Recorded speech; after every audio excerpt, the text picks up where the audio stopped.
First of all, I want to thank everybody that watched the previous video and also a lot of you that left comments.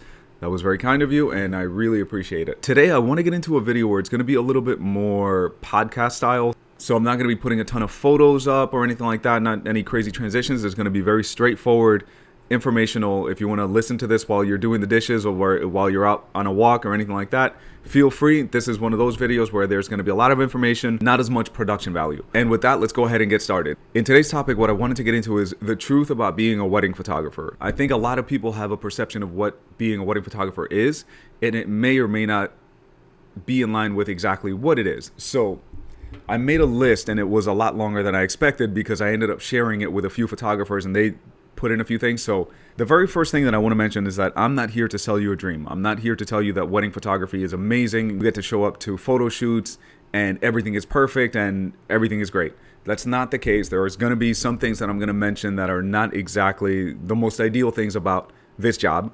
And then I'm also going to share some of the things that are freaking amazing about this job, because I'm also not one of those pessimistic people that will tell you that things are awful and all this. No. There's a balance. And you have to outweigh whether that balance is worth it for you. For me, 100% it's worth it. I freaking love this.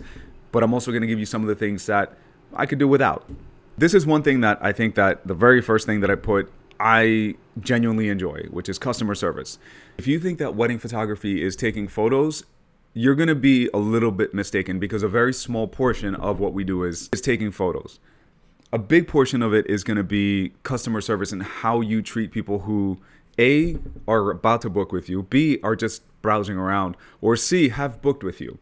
And the reason I separate them into those categories is because one of the things that I can share with you guys is, I remember there was this one couple who told me that we were the only vendors who, after we received our deposit, that we were still quick to respond. There are so many people out there who, once they get what they need from you, will stop responding as quickly, will not be as attentive, will not care as much. And that is the worst thing that you could absolutely do to a customer, to a client, to a couple. I always like calling them couples. I don't like calling them clients. So if a couple gives us their deposit, we're going to continue responding in the same form. We're going to make sure that they're taken care of. We're going to make sure that we're going to answer all the questions that they have. That's a key thing. Customer service, I mean, there's 1,000 different things, but I wanted to share that example, which is something that maybe not a lot of people think about. It's once you close the deal isn't done. You still need to continue courting, for lack of a better term, your couples, your clients, making sure that they're happy. And I genuinely believe that good customer service is going to get you further than anything, further than how amazing your photos are, any of that, because they're going to remember how you made them feel. And going off of that, another key thing that I posted was marketing is going to get you a lot further than being an amazing photographer will. For example, if you are an incredible photographer and you post one photo a year, whether on social media, on your website, whatever it may be, nobody's going to know about you. On the other side of the coin, if you're a mediocre photographer, but you are flooding the market with your work, who do you think is going to be seen first? So to go with that, what I like to mention is we want to be incredible photographers, we want to give incredible customer service, and we want to be good at marketing. So you have to have all those pillars taken care of. If one of them's a little bit weak, work on that one a little bit more. But I think as photographers, as artists, sometimes we focus so much on people should understand how good the work is that we forget that at the end of the day, this is a business and it must be treated as such. And the only way that you're going to do that is by having as much exposure as you can. Another truth about wedding photographers is that there truly is no day off. Tomorrow is my birthday, and I'm definitely going to be working tomorrow. There's no day where I just sit around and do nothing, or no day where I just go to the gym and I come home and I do nothing. There's always going to be emails to respond. There's always going to be text messages to respond. There's always going to be edits that need to be done. There's always going to be permits that need to be filled out. There's going to be albums that need to be filled in. And I'm going to touch a little bit more on this. How it let me put it this way, it gets better. But in the beginning, you're going to be doing all those things. And you have to be comfortable with that. You have to be comfortable with the fact that you don't have a 9 to 5. You don't start at a certain time. You don't finish at a certain time. Of course, there are some people out there who say, I will not be responding emails after 9 p.m. Well, good for you, but we're going to respond. And more than likely, we're probably going to book it because we're responding when others aren't. You see what I'm saying? So it's as much effort as you want to put in, that's how much return you're going to get. And I also touch on something about that a little bit later. Again, here's another good one. So sometimes dealing with the parents is going to be the real stressor, or the real joy, to be quite honest. Because for me personally, I would say 99% of the time with parents, I get along with them great because they understand, they can see that I have the best interest in mind for their kids, for themselves, whatever it may be. I'm here to help you. I'm not here to get your money. We can get money in very different ways. So I'm not dying for that next booking. And people can feel that. So if you can tell that I'm over here and I want to take care of your children who are getting married as best as I can, I got you on my side. Now, there are times where you deal with a mom, and actually in a couple of weeks, we have a wedding where the bride told me that the groom's mother is a little overzealous and she's going to try to take over the scene and I went, at the end of the day, listen, and she told me like they haven't paid a dime for it. So I said, at the end of the day, I have a saying that goes, opinions begin at $5,000 when it comes to a wedding. So if you haven't paid a single dime, I'll be nice to you. I'll definitely be very polite to you. But I'm not going to listen to you. This is the person who I need to take care of, which is my couple. So, I told her my second photographer is going to go during cocktail hour. They can grab them and take them around, do as many group photos as they want because they are important. But my main priority is making sure that my bride is happy, my groom is happy, and the mom, my second photographer, can take care of that. So as long as you come with a solution, even an undesirable situation can turn into something that's very easy to mitigate. I hope you guys have a lot of time because there's a few more. Here's the other one. Here's a good one. So generally speaking, I wrote down, people and companies will support you only when you've proven yourself. Meaning Tamron, Sigma, Magmod, all these companies that have sent us equipment, things to try out, repost us, stuff like that. They're not going to do that for you in the very beginning if you're starting out with wedding photography. It's going to take some time. And the only way that they're going to feature you or trust you or any of that is if you prove yourself to them and show them that I'm not here to take anything from you.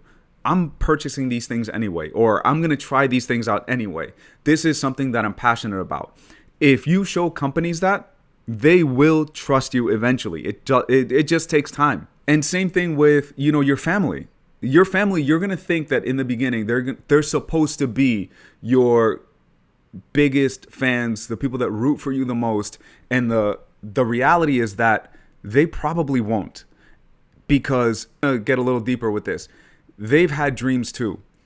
And sometimes their dreams didn't work and they fell flat on their face. And the last thing that they want to see is you fall on your face too. So don't take it from a negative place when somebody's telling you, I don't know if you should do photography full time. I don't know if you should do photography. It's risky. Yes, it's risky. Of course it's risky. But you have to believe in yourself to do it. And people don't want you to fail. They don't want you to see you fall on your face. And that's why they're saying these things. So in the beginning, you're not going to get as much support as you think that you're supposed to. And then I used to have a little bit of an issue with the fact that once we were doing good, everybody came out of the woodwork and they're supporting you and they're happy for you and all that. And in my head, I'm going, well, where were you when I needed you, when I needed support? I mean, I'll be honest, guys, I am a little bit of a psychopath, I guess, because I don't feel like I need support. I feel like if I'm going to do something, I'm going to do it anyway. I don't care if you believe in me, don't believe in me, it's going to get done. And I know that not everybody has that mentality. So it did bother me a little bit, like, where were you when I was starting out? And one of my good photographers who moved to Texas, he used to shoot for us, he said, listen, I think what it really comes down to is people like being part of a winning team. And when he said that, it made a lot of sense. So I went, you know what? That's a very positive spin. They weren't around because they didn't know how it was going to pan out. And now that it's going well, they want to be a part of it. And why be mad at them that they want to be a part of something that's positive? So that was a nice little learning experience that I had from, one of my photographers. It was really nice. Thank you, Sergio. I know you probably don't watch this, other Sergio, but thank you anyway. The next thing is your schedule will be, what did I write down? Your schedule will be the opposite of most of your friends. Weekends you work, weekdays you're off. And I love this because I can go shopping, go to the gym, do what I need to do while everybody's at work. If I need to go to the gym, I go around 9 o'clock, 9:15 when everybody who has a 9 to 5 has taken off. So it's a lot emptier. If I need to go shopping I need to go get shoes or a shirt or whatever it may be, I'll go at noon or I'll go at 1 when I know that most people are at work. To me, that is a beautiful trade-off. To most people, it might not feel good that you're giving up your Saturdays, you're giving up your Sundays when your spouse might be off. So those are things that you have to think about. Is that worth it to me? 9 times out of 10, you're going to be working on a Saturday. And if your spouse, your significant other is going to get upset about that, that's something to consider. For me, like I said, I love it. I have no issues with it. And I'm happy to give up my weekends because weekends, everything's crowded. Everywhere I go, when I have a weekend off, everything is crowded. I'm like, I've literally gone to the mall before and gone, yeah, I'll come back on Monday. I don't need this that badly. So, it's a trade-off. And here's another truth about being a wedding photographer, which I learned on my first go as an assistant. You essentially become the coordinator in a lot of the situations, meaning I didn't know how much of the day the photographer dictates until I was assisting back in like 2006, 2007, around there. And I remember going like, Chris is basically dictating the entire day, from what we're doing here to where we're going next, to where the families need to go, to where the wedding party needs to go, where all these things are being coordinated by the photographer. If they have a coordinator, of course it helps, but 9 times out of 10, they're looking at you to guide the crowd. And there are times where you have 25 people in the wedding party, 26 people in the wedding party. We've had that. There's going to be moments where you have 20 to 40 family members that we need to do family. And you need to know how to politely guide them and let them know where they need to stand, and make sure Apple Watches are off, and make sure that things are out of the pockets, and make sure that, the flowers are where they need to be. Like all these things you're paying attention to while you're shooting, while you're talking to the couple, while you're looking at how much longer do we have. So you have to be prepared to be a coordinator. You have to be prepared to be extroverted when you're out there. I know it's hard to believe, but when I'm home, when I look at my personality trait, I'm definitely more of an introvert. Don't like being bothered. I like to be left alone, all these things. But when I'm out, listen, if me being an introvert gets in the way of me doing what I love to do for a living and it pays for my life, out of the way, introvert, it's time to do work. So that's how you have to look at it. How badly do you want this to work? And understand that you have to be extroverted, and you have to be that person that they look at when they need guidance throughout the day. And here's one that kind of relates to an earlier thing that I said. So another truth about being a photographer, a wedding photographer, is that you're going to be spending a lot of time behind a desk. I understand that sounds a little shocking because you think, I'm a photographer, I'm outside, I'm shooting weddings, I'm shooting events. Yes, 8 hours, 10 hours of the day, you're shooting a wedding. 10 hours, 12 hours of that, you're editing. Then you're also going to be doing emails. You're going to be doing phone calls, just like I mentioned earlier. So there's that. And in the very beginning, you're juggling all these things. So you're doing it all yourself. Every single day is going to be taken up by what you're doing. Eventually, and this is what I was talking about earlier, if you do it long enough and you're doing enough volume, let's say, you can allocate some of these responsibilities to your team, or you can outsource it. For me, it makes more sense to allocate it to my team because 1, I get to pay them a little bit more so they make a little bit more money. 2, if they're assisting and they're editing, now they understand what photos were taken that day and what it looks like when we're looking at them in Lightroom, and then what it looks like when we deliver. So when they go in second shoot, they already have a guide of how the day is supposed to look. So it helps us out in multiple ways. That's the reason that we do that in-house. And so, as I mentioned before, that gives me my 10 to 12 or whatever, how many hours I said for editing. I get that time back. You have to pay a little bit of money, but you get your time back. That's just the way it works. As long as you have a little bit of leverage, as long as you do enough volume, it can definitely be worth it. Another truth about being a wedding photographer is, and I posted a video kind of relating to this, I'll post it down below, where I said, what do we look for when hiring people? Well, it applies to hiring people. It applies to the type of clientele that you're going to be booking with, because I'll be honest with you, there are some weddings where I'll speak with the couple and I genuinely feel like this is not going to be a good connection. I'm not going to not give them the information or anything like that, but I may pump the brakes on following up and maybe kind of let them follow the room to another photographer, somebody that's a better fit. So being able to read people and being able to see, okay, does this person make sense for this assignment? Does this couple make sense for us the way that we are? If you're looking for a natural light photographer where everything looks orange and burnt and looks like, that's not going to be us. So you have to be attentive to these things. And same thing when hiring people. Not everybody's going to be a good fit. There are some people who have come, who have tried out, and it just wasn't a good fit. And I felt like it would have been unfair to keep them on our team and hold them back from thriving on their own. Because there are some people out there who I genuinely think have a very different style than us, the way that they run their business, but they're going to do well. But by staying with us, it's going to cause friction with me. It's going to cause friction with them. It's going to cause friction within the team. It just doesn't make sense. So sometimes not everybody's going to make sense for your team, for whoever you're going to be working with. And that's very important, because the way that I look at it, if I'm paying you to hang out with me for 8 hours, I better make damn sure that we get along. Otherwise, I'm giving you money to hang out with me. Why would I do that? So, and you have to look at it like that too. Your hard-earned money is going to this person. You better make damn sure that you like this person and you enjoy hanging out with them for the day.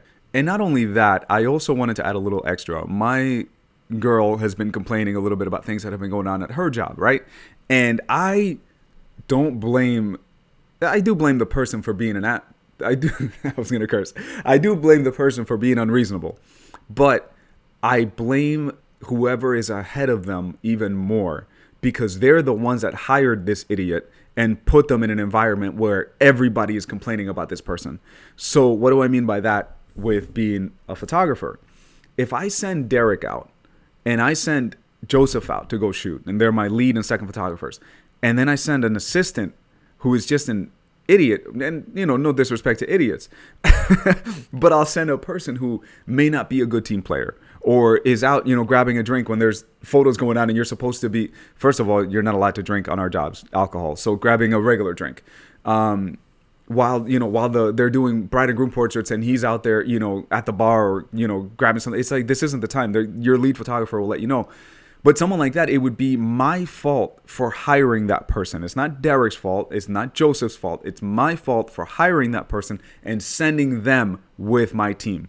So you have to be very good at reading people and understanding that not everybody is going to work with how you do things. And that's fine.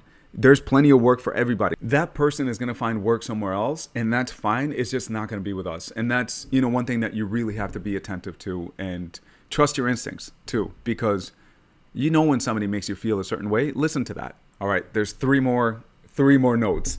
The truth about being a wedding photographer, one thing that I wanted to mention is that being able to have fun regardless of responsibilities. Meaning, if I show up to a wedding, I'm not bringing my stress. I'm not bringing any of my problems. I'm not bringing anything. Today is all about that couple.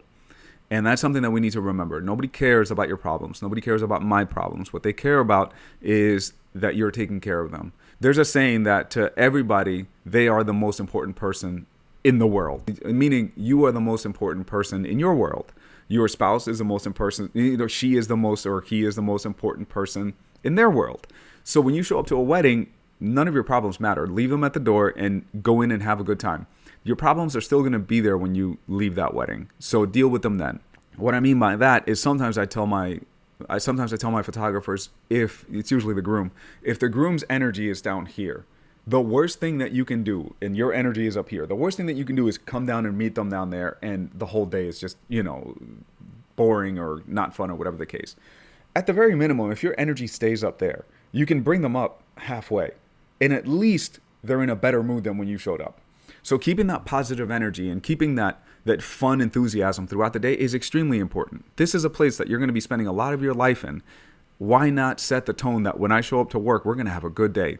And keeping that fun energy while doing all the other things that I was mentioning about dictating the day, about carrying the energy, about, dictating about where we're going to go with the families, where we're going to go with the wedding party, all that.